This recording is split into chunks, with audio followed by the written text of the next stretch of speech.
Today on an all-new Dr. Phil. An active shooter on the Las Vegas Strip. I just thought this guy is going to kill us. Lives changed forever by tragedy. This was a massacre in the desert. I thought that I was going to have to say goodbye to him and my girls. The family and victims. There was blood everywhere. I thought I was going to die. Of the deadly mass shooting. I'm so glad that we made it out alive. Aftermath of an American tragedy. Now from Las Vegas, Nevada, here is Dr. Phil. Just 5 days after the deadliest mass shooting in United States history, the area near the Mandalay Bay in Las Vegas is now quiet and calm. But the fear, heartache, and horror of what occurred here will forever remain. As 20,000 music lovers gathered for an annual country music festival, Stephen Paddock broke 2 windows with a hammer and fired a spray of bullets down on the crowd from the 32nd floor of the Mandalay Bay Resort and Casino, turning what was a joyous concert into a killing field. Dramatic police body cam footage released Tuesday showed the complete terror that occurred just moments after the gunman fired his first shots at innocent victims. Brave police frantically tried to figure out where the gunfire was coming from. Stephen Paddock checked into the Mandalay Bay on September 28th, but it wasn't until Sunday night that he broke through the windows of his hotel room to begin his murderous rampage. Be advised, fully automatic fire from an elevated position. Take cover. Breaking news, an active shooter on the Las Vegas Strip. Gunshot coming from over there. Gunmen had taken aim at the crowd. I see the shot coming from Mandalay Bay. Country music star Jason Aldean was performing when gunshots rang out. The music was silenced and replaced with gunfire. We see Jason drop his guitar and take off running to the back as the lights go out on the stage. There's people laying everywhere. People were bleeding. Many thought it was fireworks. It's fireworks. It's fireworks. Stop. Until victims started falling. We have an active shooter. We have an active shooter inside the warehouse. The shooter, 64-year-old Stephen Paddock from Mesquite, Nevada. Hey, they're shooting right at us, guys. Everybody stay down. Stay down. Where's it at? North of the Mandalay Bay. It's coming out of the window. They say he opened fire from his hotel room on the 32nd floor. Just shoot down into the crowd, roughly 950 feet below. Everybody just started yelling, "Get down! Get down! Get down!" Everybody started running, take a stampede. He used 2 windows in 2 different rooms, breaking the sealed windows with a hammer. SWAT teams stormed the room. I need everybody in that hallway to be aware of it and get back. All units move back. Breach. We have 1 suspect down inside the room. 1 suspect down. No firearm. They found Paddock dead of a self-inflicted gunshot wound. Police found evidence of premeditated mass murder, a stockpile of weapons. We have recovered 23 firearms at Mandalay Bay. Officials also found several pounds of ammonium nitrate in Paddock's car, a material used to make explosives. Police describe Paddock as a lone wolf with no known motive. His brother in Florida says he has no idea why he would do this. No religious affiliation, no political affiliation. And no history of mental illness. Not a bit. The numbers of victims simply staggering. In what's being called the deadliest mass shooting in U.S. history.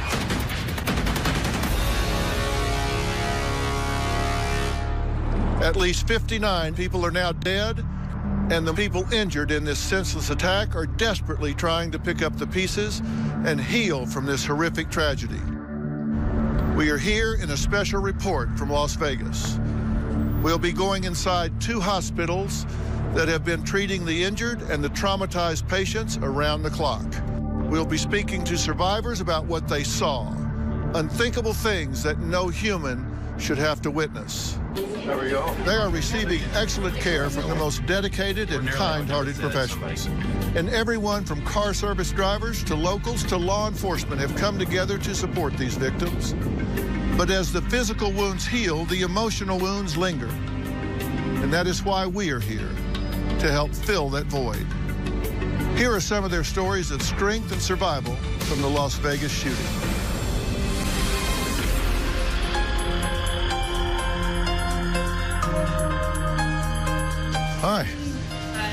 Chris, how you doing? Amber, Dr. Phil, how are you? I'm okay, how are you? So where were you in the crowd? The stage was here. It was kind of like all the way towards the back, like right before the cement started. When it started, did you have any idea of what was happening? I think we all heard it, and then half the crowd started running. The other half was ducking and hiding. But yeah, I think it registered pretty quickly of what it could be. So where were you hit? I don't know, maybe thigh. The thigh, right? Mm-hmm. And did it go all the way through? Did not go all the way through, no. So how long did it take you from the time this started to the time you got to care, where you got to the hospital, where somebody started helping you? So I was with my mom, my best friend at the time, and then we kind of just all ended up going up our own separate ways.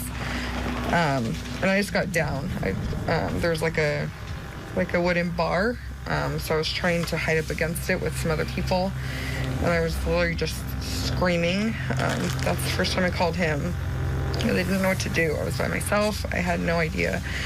People were just screaming, he's getting closer, he's getting closer. That's when I got up and I just ran, and that's when I got shot. And then I fell to the ground, and I was on the phone with him, and my phone went flying, and I thought my life was over. I really thought it was. And so I thought that I was gonna have to say goodbye to him and my girls. And so I just tried to crawl over to get my phone so I could say bye if I had to.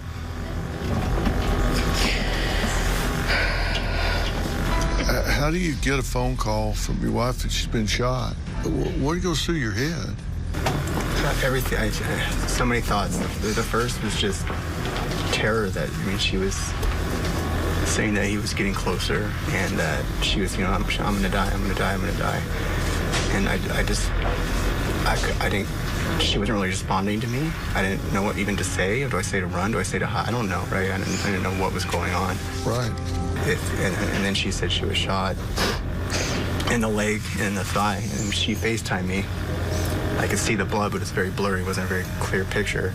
And I knew in the thigh, I knew she had arteries. I didn't know how high up the shot was, so I was worried about that. It was just, overall, just feeling helpless. I just knew I had to get here as fast as I could. It was the worst, 30 minutes of my life. It was horrible.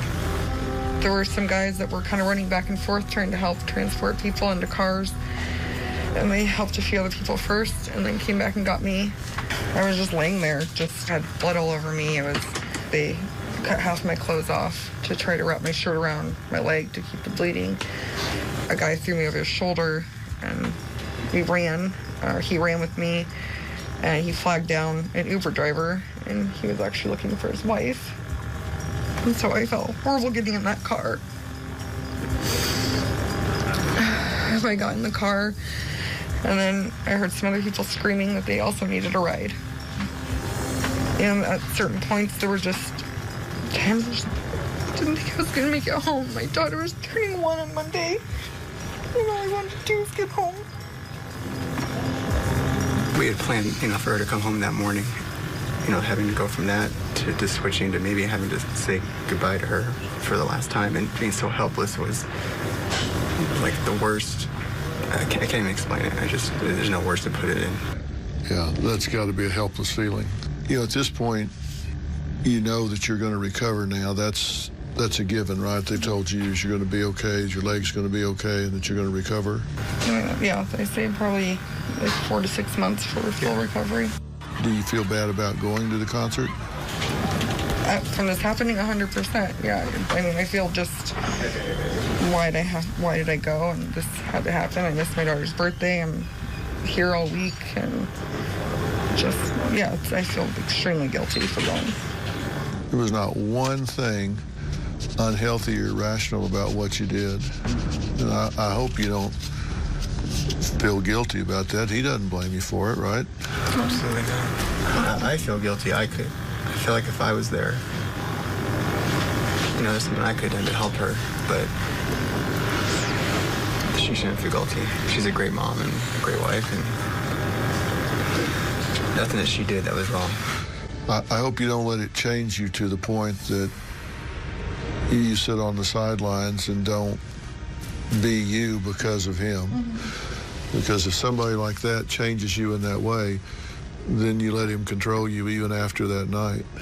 And you can't do that. You just really can't do that, because then your girls don't get 100% of mom. And that's easy to say going forward, but right now you got to focus on getting back on your feet.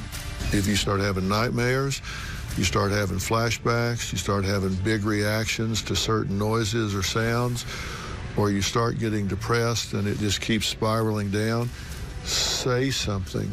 You run a flag up and I will get help to you like that, without disrupting your family, without disrupting your kids, and all that kind of stuff will get you the help to get through it.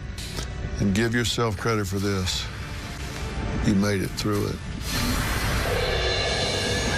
Coming up, two friends struggle to reunite amid the chaos. We just kept hearing gunshots and gunshots. I knew I had got shot, and I just went down.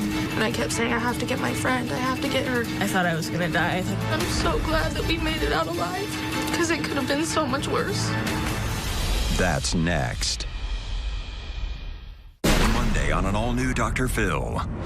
My son's a moocher, and as much as I do for him, he is rotten. You kicked him out of the house and moved him to the backyard. All that did is you walk further to bring him stuff. You're giving him food, money, cars. You're doing drugs, and it's her fault because she gave you the money to buy them? Yep. When's the last time I gave you money? Right before the show. She bribed you to come? Yeah, I did. That's Monday.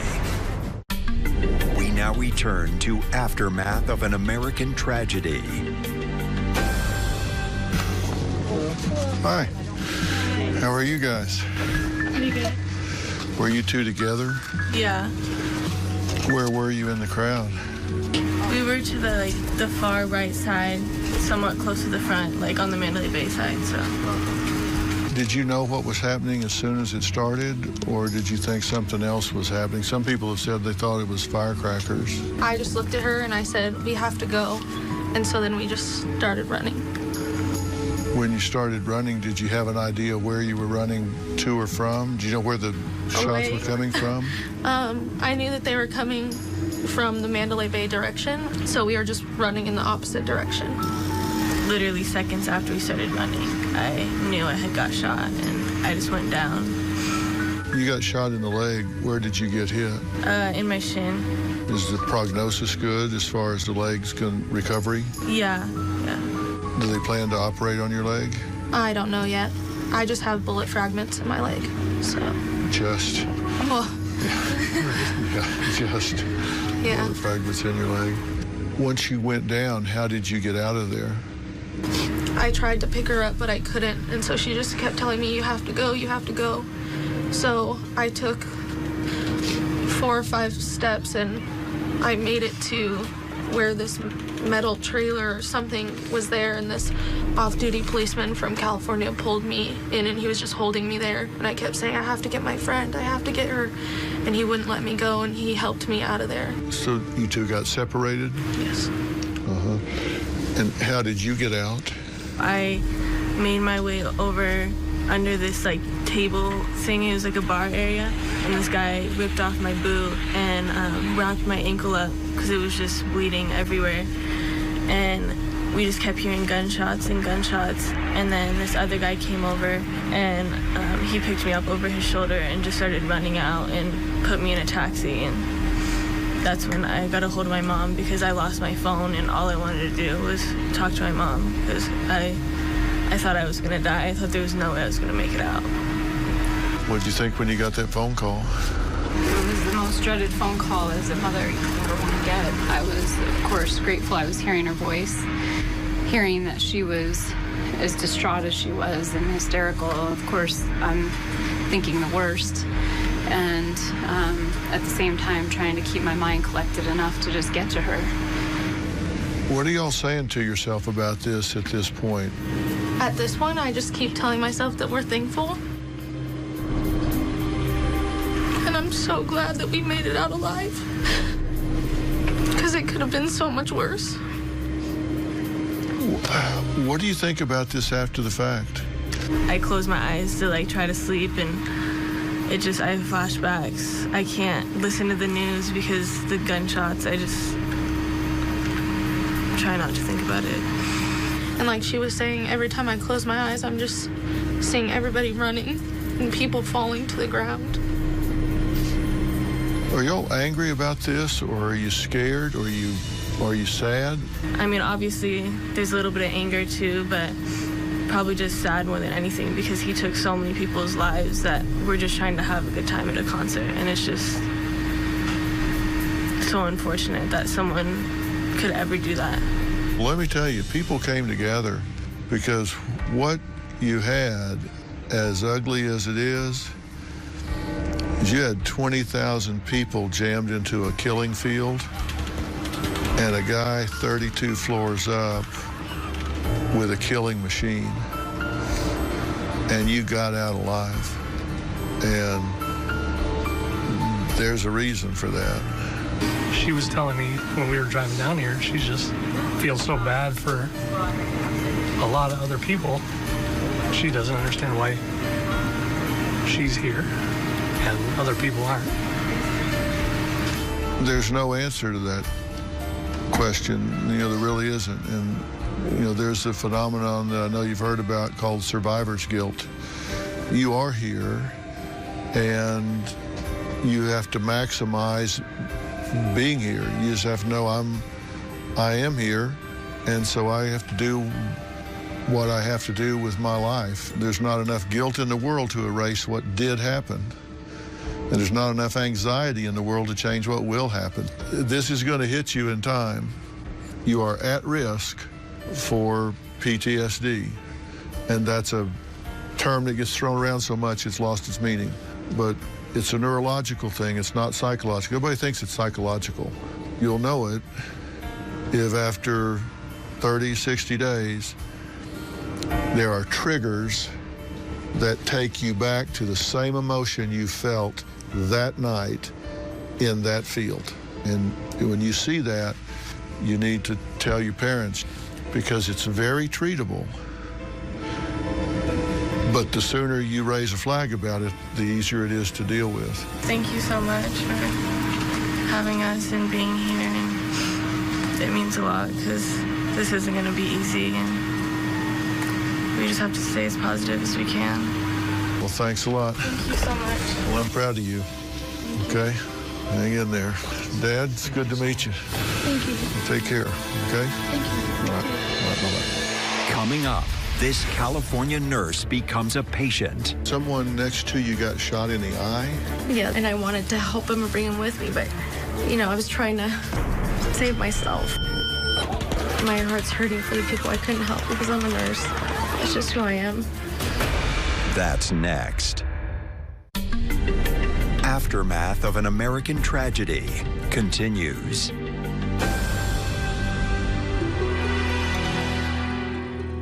Hi. Natalie, Very nice to meet you. it's good to meet you.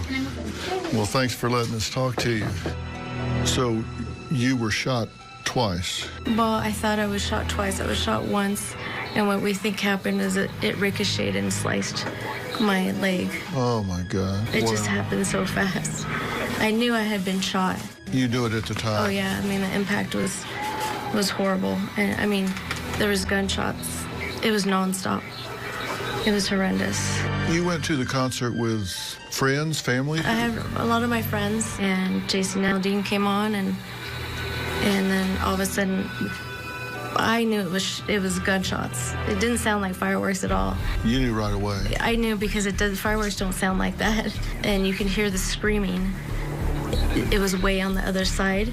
And then all of a sudden we knew something was wrong as soon as Jason Aldean ran off the stage. And the shots just got louder and more and more and more. And everyone just dropped to the ground.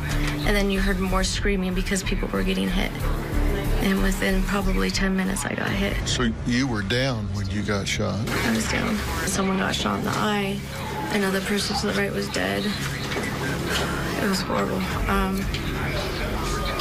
And I just kept saying, I got shot, I need to get out of here. People were holding my hand, and I told them not to get up, don't get up. And as soon as the shooting stopped, then we would move a little more and jump over the fence. And I was like, okay, I made it over the fence, I'm safe. So I moved a little more and the shooting happened again. And you could hear the bullets ricochet off of all of the equipment and stuff. And I just prayed and I just said, I'm staying until I don't hear any more gunshots. Did you feel like they had zeroed in on your location there? I felt that, yeah, we were being targeted because everyone was down. Everyone was injured in that area. So I knew that I had to get out of that actual particular area. You said someone next to you got shot in the eye? Yeah, and I wanted to help him and bring him with me, but, you know, I was trying to save myself, and I was bleeding. There was blood everywhere. What did you say to yourself when you realized they're killing people around me here? I just felt it was a terrorist attack. Are you angry or are you sad? What's your emotion? I think I'm just in shock. I'm not angry. I'm in shock. I don't want to say angry. My heart is just hurting for all the people that didn't make it. My heart's hurting for the people I couldn't help because I'm a nurse. That's just who I am. And it's just a horrific act that, you know, should have never happened. How did your family find out? How did you let your family know? So, for the goodness of this taxi cab guy saved my life. If he wouldn't have taken me to the hospital, I don't know if I'd be here right now. But when I ran out and I said, please help me, I've been shot. And he said, get inside, I'll take you to the hospital. And I don't know who this guy is. And, I mean, he saved my life. How long will you be here? For another 3 days. You be nervous to walk out that door? No, he's gone. Okay? He's gone. You realize it's an isolated event? Yeah. Yeah. Well, it's going to take some time to heal from all this, but I still have to move forward and live my life. I, too, am in Los Angeles, and you're going to have all of our contact information. And thank you. Okay, and I mean that. Thank you. Really sincerely. You just pick up the phone, and we'll make sure that you get what you need. Thank you. Okay? Well, we're going to let you get some rest. But, thank you so much. Kind of gives people hope that we can survive these things, because here you are, and you've come through it, and you seem to have some optimism, and you're leaning forward. People need to hear that. Yeah. Need to hear very that. Lucky. You guys are all tough as boots, as we say in Texas. So I'm proud to meet you. Thank you. I'm glad you're here. I'm glad you're here to talk to me. Could have been a whole lot different. Yes, sir. All right. Well, you take care of yourself. Thank you okay? so much. All right. Thank you. Coming up. 2 young women came up and dragged me behind the bleachers and threw a belt around my leg. They saved my life. Wow, there's this one evil, evil man. There was 30,000 plus people that were amazing. That's next. We now return to Aftermath of an American Tragedy. Hey.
Swear I won't forget this, why do I regret this? In my mind reckless, thoughts are feeling endless. Sitting up I'm breathless, anxiety's infectious. I feel so defenseless, betrayed and embarrassed. I hate being open, I hate being broken. I feel like an ocean filled up with emotion. Anger ain't a potion, rub it on like lotion. I can feel it soaking, reopen, the scars have awoken.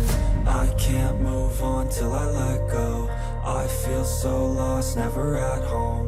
Need to be strong, every breath hold. Cause I can't move on till I let go. I can't move on till I let go. I feel so lost, never at home. Need to be strong, every breath hold. Cause I can't move on till I let go.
How's it going?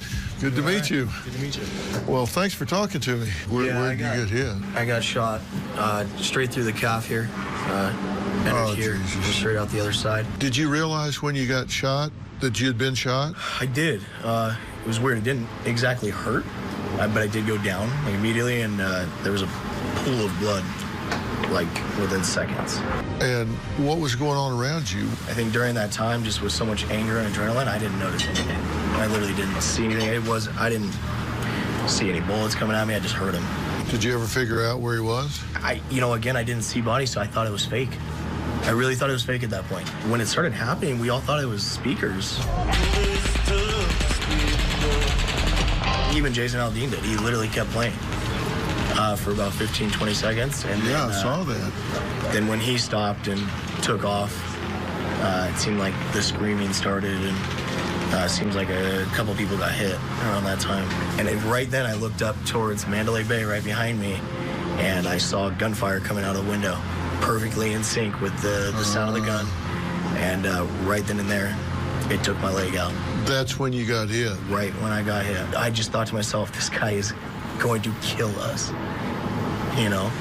And you weren't just going to stand there and let it happen? Absolutely not. Yeah. And I think people were smart by running out. People were smart by getting onto the stage, protecting their boyfriend, girlfriend, whatever it was, doing whatever they had to do. For me, I felt like, if you're going to kill me, I'm not going to get shot in the back, and I'm not going to do it on the ground. But ultimately didn't know where he was at. Because it just kept going. It kept going. So you've now learned, I guess, this what's in the paper, this guy was, what, 64-year-old white male retired accountant? Yeah. That had been in hotels since Thursday. I mean, what do you say to yourself about that? I'm not trying to focus on that right now, but to try and find a positive message to this. What is that? When everybody was so terrified it didn't matter who you were, what you looked like, anything like that. You grabbed the person next to you and you helped them, you know? And for me, when multiple men saw me shot on the ground, stared at me and couldn't do a dang thing because they were so terrified. But two young women who I believe were off-duty police officers came up and dragged me behind the bleachers and threw a belt around my leg and grabbed men and said, "You will pick him up and you will carry him out of here." They saved my life, you know? I would have bled out there. There's no doubt in my mind. Nobody was helping me. You know, for me, it was getting to the hospital and sitting in the hallway for hours and having civilians and police officers coming up and holding my hand, you know, and just letting me know that they're there. And that's the message that I wanted to send out. While there's this one evil man that did these things, there was 30,000 plus people between cops and nurses and people in that event that were amazing, helping each other, you know. And so if for one evil person there's thousands of good, I think that you can still take a good message out of this. And do you know who those women were that helped you, those two cops? I wanna find out so bad. I owe them my life. My gunshot isn't the worst thing. Obviously people had worse, but I was in pools of blood. And if they didn't do that, nobody else was doing it, and I would have stayed there and I would have died. Well, listen, we're going to try and find out who those women were. Yeah, that'd be amazing. See if we can get them connected to you. I love what you said. I mean, to find a silver lining in this terribly dark cloud, yeah, that's courageous in itself. So I'm glad for you to share that message. Thanks for talking to me. Coming up.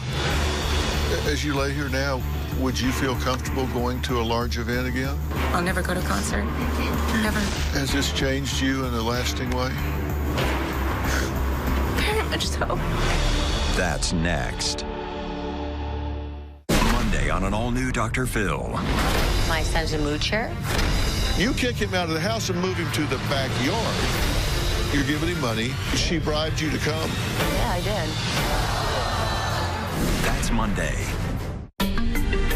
Aftermath of an American tragedy continues. Diana, how are you? I'm hanging in there to the canal. Well, I'm so glad to meet you and so sorry for the circumstance. Me too. It should never happen to anyone. Well, no, it shouldn't. A lot of people, they don't realize that this can happen anywhere, anytime, at any moment. And it did last night. You were there with friends? I was there with friends. We thought it was fireworks going off during the show, and I looked completely straight up into Mandalay Bay, and all I could see was just shoots of light coming down at everybody and just bullets everywhere. So you could see the muzzle blast? Yes. So you knew soon it wasn't fireworks? It wasn't fireworks. How many friends were you with? There were probably about 15 of us, I'd say. Next thing I know, I was laying down, and I was turning towards my girlfriend. And then I turned towards another girlfriend, and it was just, this girl was just laying there dead next to me, and her blood was right next to me, and there was nothing I could do, and I was trying, but her boyfriend, whoever she was with, was just huddled over her so she wouldn't get shot again. How long before you realized? Oh, some man behind us said, "Oh, it's fireworks, look." And that's when I turned around to look and see, oh, there's fireworks while I was dancing. And those weren't fireworks. Get down. Get down. And tell you the truth, Dr. Phil, I've never seen a gun being shot off. So it may sound, you know, pretty naive, but I never have. But that was what that was. And that's when I thought, I knew, we better get down, everybody get down. And you actually got trampled. I got to the bleachers, underneath the bleachers, and everybody laid down. And once they laid down in the bleachers, they kept taking their cell phones out and causing problems with the cell phones. And I kept saying, no lights, you guys. It's a target, no lights. And all of a sudden, the shots went off again. And I saw this girl go down, and I ran to her to see if she was okay. And she got hit in the leg really hard. And then I got up to go over to another person I saw, and right when I did, this girl just plowed me completely backwards. and I fell back on the ground. So then I was pretty much done. And then this one guy picked me up and pulled me towards the bleachers. And so then I sat up, and then I realized that my whole left side was starting to go. So I got hit real hard. What do you say to yourself about this now? More I'm in shock, and I am confused.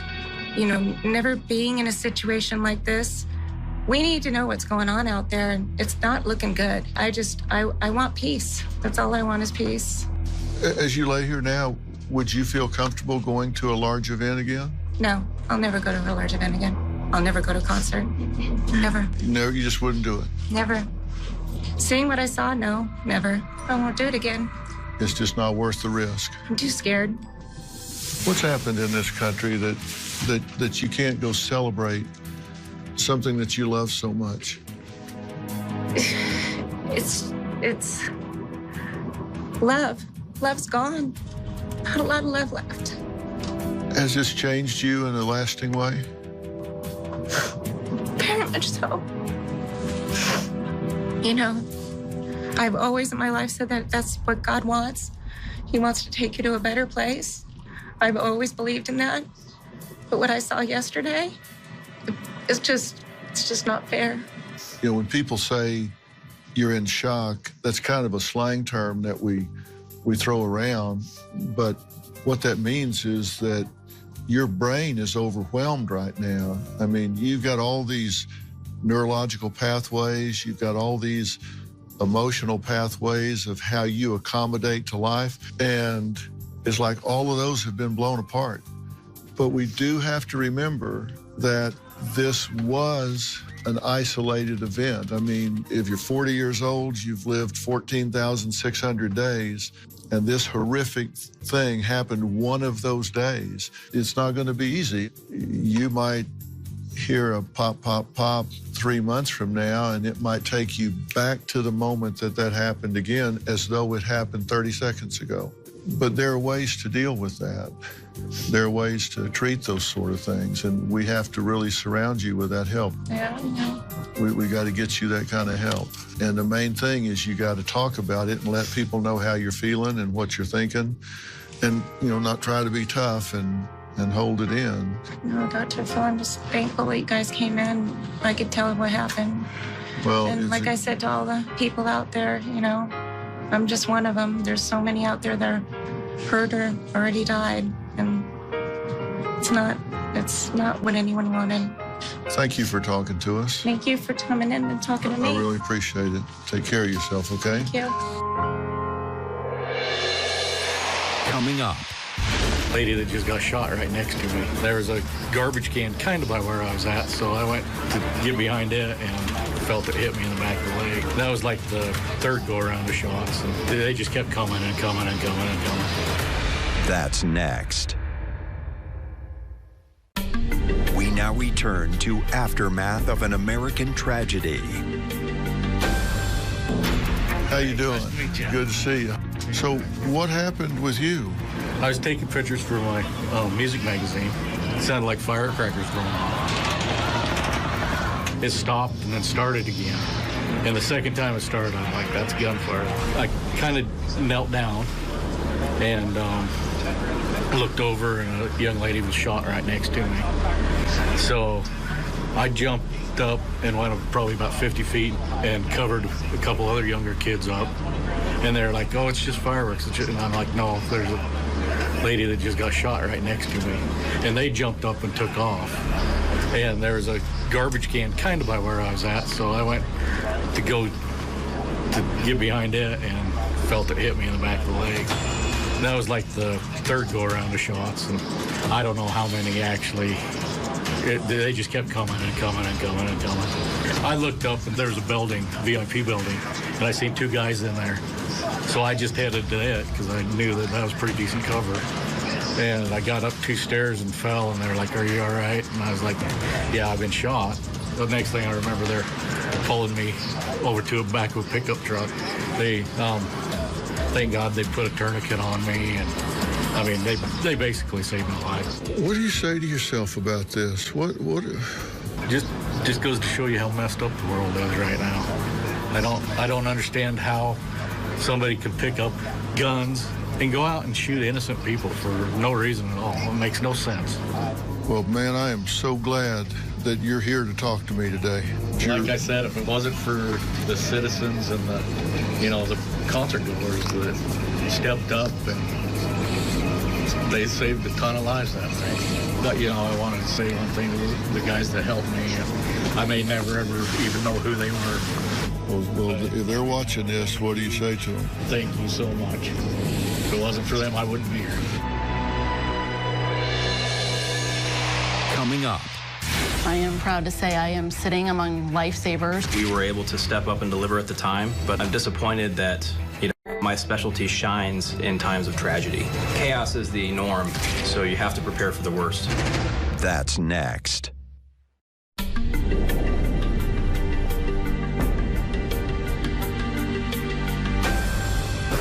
It's not just the concert goers who were affected by this tragedy. The emergency and trauma staff at all of the area hospitals were inundated with the wounded, and it was all hands on deck. I sat down with some of the staff from University Medical Center. We are on the heels of the worst mass murder in the history of the United States. This was a massacre in the desert. This hospital has been beyond phenomenal in responding to this trauma.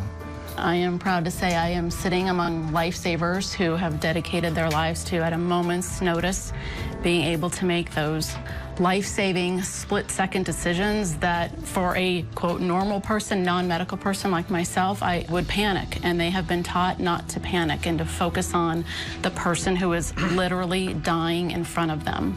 And that's incredible. How many patients were you hit with in the first 12, 24 hours? There was over 100 patients, 100 plus patients that traveled through UMC doors. Within the first couple of hours, there were probably 59 patients plus that came into the trauma center. When something like this happens, when you step back and look at it, what do you say to yourself about something like this? I mean, I think it's awful. I mean, there's really no other word to describe it. I'm proud that we were able to step up and deliver at the time, but I'm disappointed that, my specialty shines in times of tragedy. And when it starts happening, you have no idea how deep the wave is, do you? Chaos is the norm, and it's not only do we not know, I think it's impossible to know accurately, so you have to prepare for the worst.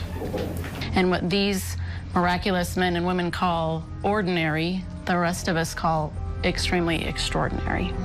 I hope when the dust settles a little bit here, you have one of those, what I call good tireds. When you get home, you're tired, but you say, hey, we stepped up at the right time. I was hearing from people in the community, from patients, and from families here. They sure noticed it, so good job. I want to thank both University Medical Center and Sunrise Hospital, especially their trauma teams, all the nurses and doctors who work continuously through the night and into this week to help the innocent victims. Our thoughts and prayers are with Las Vegas, the victims, their families, and everyone touched by this tragedy. We have committed to provide counseling behind the scenes to the survivors we have spoken to today, and I know they'll appreciate your prayers and support from near and far. A special thanks and recognition to the Las Vegas Police Department, who were boots on the ground when this tragic event started and saw it through to the end. We leave you with the memories of the innocent victims taken way before their times. Spend all your time waiting for that second chance, for a break that would make it okay. There's always some reason to feel not good enough, and it's hard at the end of the day. I need some distraction. Oh, beautiful release. Memories seep from my veins. Let me be empty. Oh, weightless, and maybe I'll find some peace tonight. In the arms of the angel, fly away.